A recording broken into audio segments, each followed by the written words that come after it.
part 2 of my series where I share with you some of the biggest regrets people have after their very first trip to Disney World. Here we go.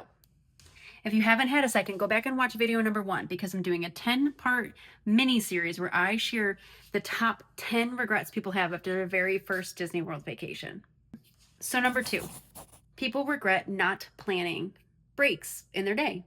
Most people underestimate the Florida heat, the Florida humidity, the quick rainstorms that come in and out of Florida, and just the sheer long days of Disney and the toll it takes on your body and your feet and your back, and they don't plan breaks in.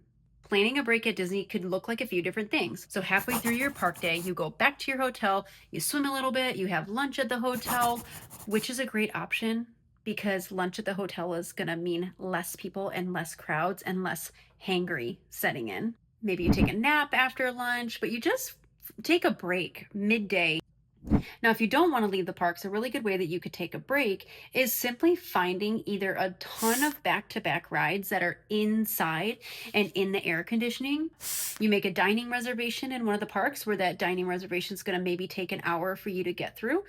Or, for example, say you're in somewhere like Epcot. You can go over to the Land Pavilion and you can ride Soarin', and then your family can grab lunch at the Sunshine Seasons, and then you can go over and ride Living with the Land. And all in all, it's going to give you about an hour and a half break from the heat. You're inside, you're in the AC, but you still got to ride rides and have fun.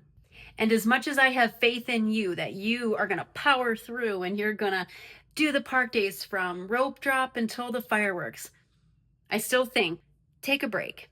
Disney's pretty good at offering multiple times of things like parades or things like that. So if you can't catch one, maybe you can catch the other, but definitely take time to plan breaks in your day. You are going to thank yourself for doing this. And I promise you, you're not going to miss out on any magic because having that break and that time for you to just refresh and recharge is going to make the magic even better because then you're not snapping at your family members or your kids aren't super cranky because they didn't get that nap that they usually do, or you're so hot and the pool at the hotel would have really felt good to cool off on. Go ahead and plan some breaks in your day. You're going to have a magical vacation if you do.